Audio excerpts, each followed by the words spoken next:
But if everybody's, got a negative judgment, you ought to look to yourself and say, what is that judgment, and is it crucial? Socialism offers people a higher level of reward than the free market would per true worth.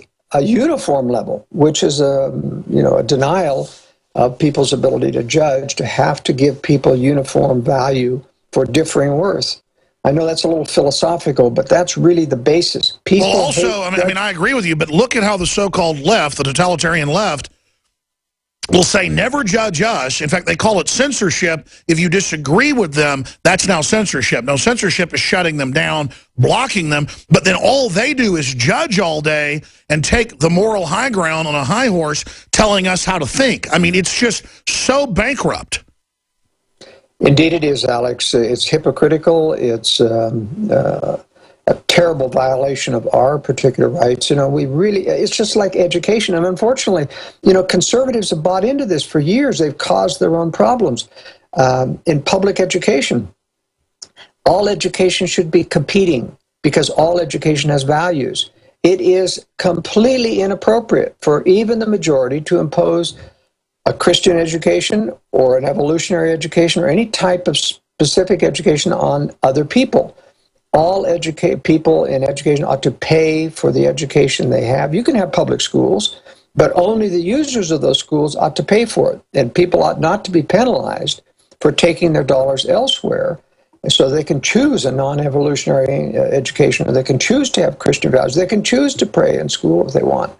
But the left, of course, wants to, in the name of democracy, in the name of majority, to actually bind people to a view. And Christians, unfortunately, have said, we want Christianity in our schools. And I say, they're not our schools. They are government schools. And once you give government the power to determine values by majority rule, what happens when the government becomes Marxist? Then the majority is Marxist, or if the majority becomes Marxist, then they have just as much right as you have claimed as a Christian to impose their ideology. Exactly. That's why we do have the separation of church and state, but not in the way they distort it, to say a Christian can't be in school and have a Bible and say they're Christian, or have it on their book bag. No, it means the government can't select what the state-run religion is, whether it be atheism, Marxism, fake environmentalism. And notice they're now saying, we have socialist health care, so now we're going to decide what you eat and what you do because we're all paying for each other. It's a total trap. It is slavery. It's the same thing with the safety laws, Because the government decides to pay for indigent people who get hurt by motorcycles, for example, we can mandate that everybody has a motorcycle helmet because the public is being imposed upon by having to pay for uninsured people. It's a false paradigm. It's an unlimited extension of lawmaking power. Once you allow government to dictate what is good for you, there's virtually no limit to the ability to intrude in our lives. It must be forever prohibited in law.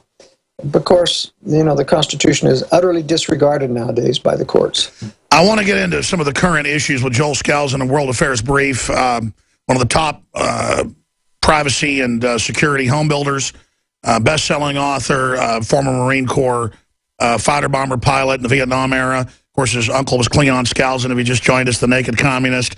And he's headed up some of the largest true conservative constitutional organizations in the country and watched this entire de-evolution.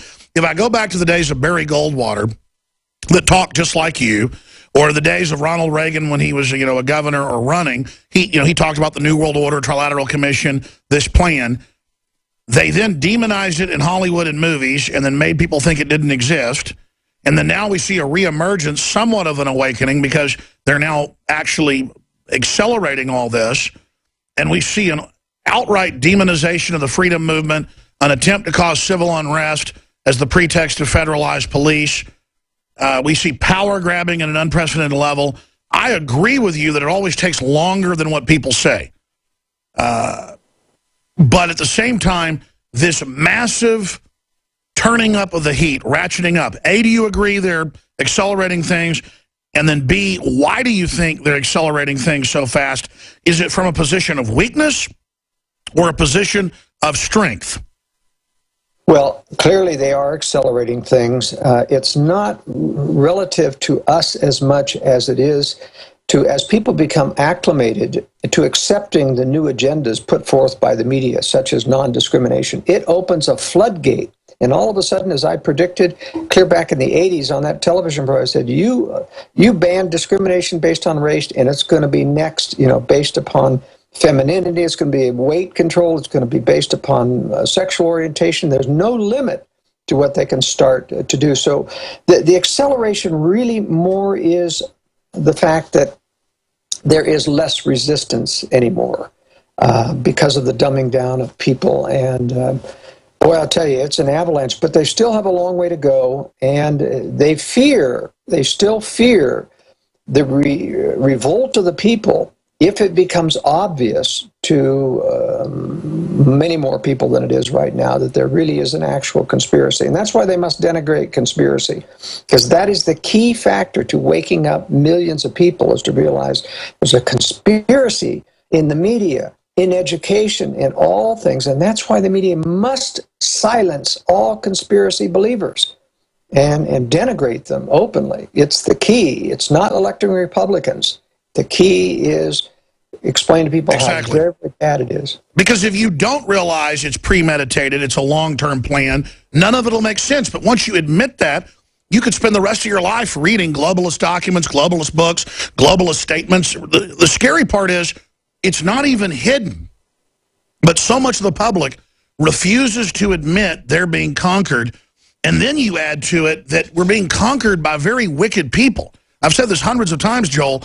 If we were being conquered by a superior culture and we had a tyrannical culture, I would join with it. But I see the power elite locally and regionally joining with it as if they're winning. When you study this, it really is at its bottom destructive, hateful, death-filled, cancerous. I mean, how do you describe this system? Because as we get further into it and as I research it more, you really do come away with the fact that you're fighting pure evil. I mean, it really is the devil. It is, and I've long talked about the satanic basis for the globalist movement. I mean, just if you look at what I call the generational effect, how does any single evil person start creating a system where you're going to develop over a century and a half two evil enemies like Russia and China and set them against the world and have an intermediate enemy like Hitler, take them down one at a time and create a global new world order through war and conflict? I mean, there's no human being who can see that far in advance, let alone project that kind of thing against his own best wishes.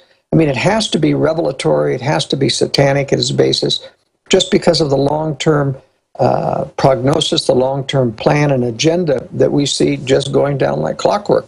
Fascinating. Now, they do have setbacks occasionally, just like this Syria situation where, Kerry made that mistake at that London press conference, giving Syria the out to take down his chemical weapons, and it set back the globalist agenda for a year and a half. They had to create ISIS in response in order to have an excuse to get back in, and they're in the process of taking down Syria with ISIS.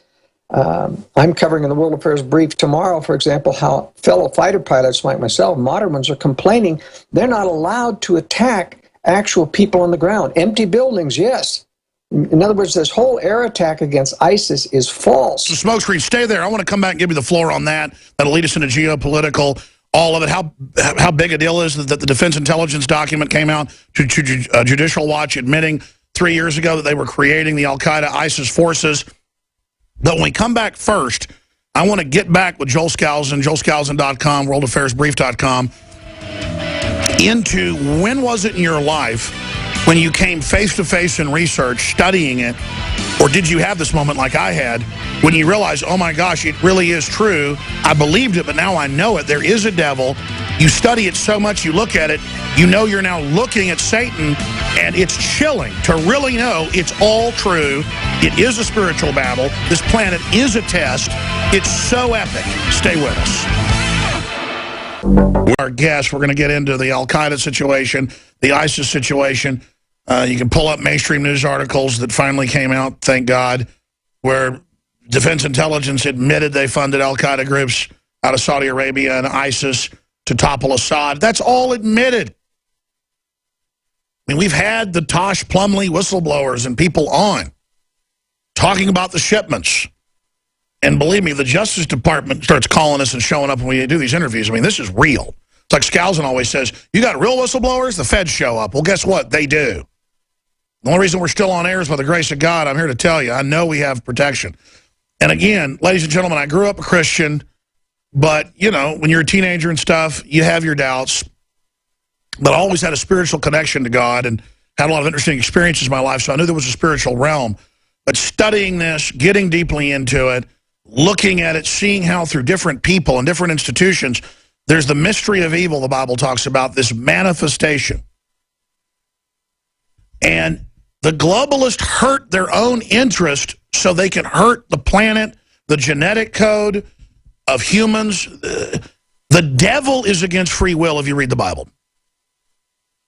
The devil is against free will, but sells you that he's going to give you free will.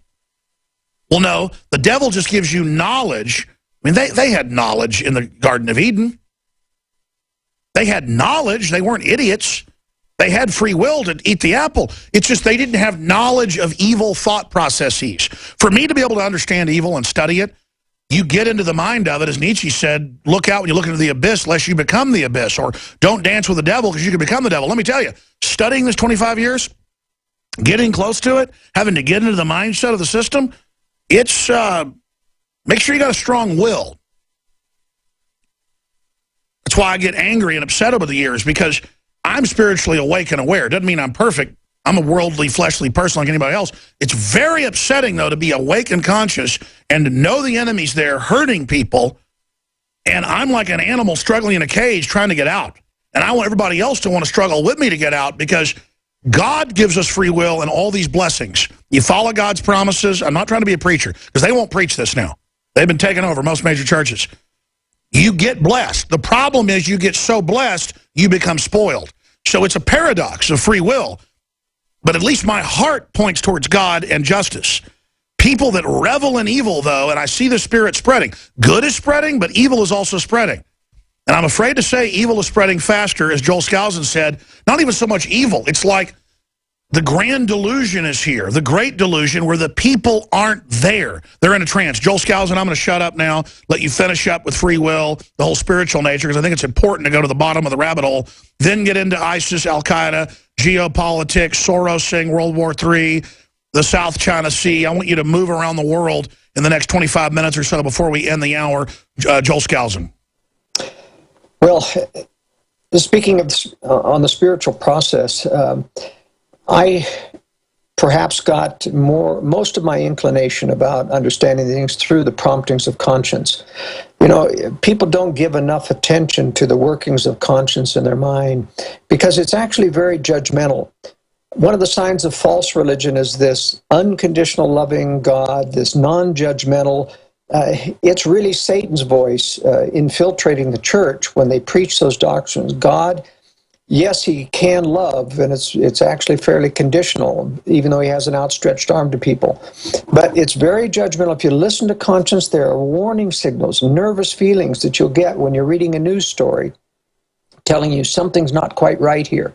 And that's how I work through the World Affairs Brief. You know, I'm a small two-man shop. I don't have a big staff, but I can detect, because of my attention to the workings of conscience, when I'm reading disinformation or when there's falsehoods there. And I'm not saying it's perfect. You always have to struggle. It's not like you're getting direct revelation, but you know, you get that little tap on the shoulder and it says, well, you're using your world knowledge, your understanding, your lens, and then you're putting your gut or your spirit, your discernment as the final meter. That's right. And what I'm saying is, I think we're losing the battle in large part because even our conservatives are trying to work by rules rather than tap into the spiritual source that can direct us more specifically than a rule-making approach or a generalist approach. You know, things are so much more complex than just restore the Constitution. Heck, the lawyers don't mind if we restore the Constitution. They know how to interpret it because there's hundreds of thousands of case law. And so we really have to get beyond these banner-type slogans and get down to real understanding of the way that human beings operate, why we're being undermined, and how we save our children. You know, Dr. Creekmore of survivalblog.com did a survey of survivalists and preppers So where do you get your news source?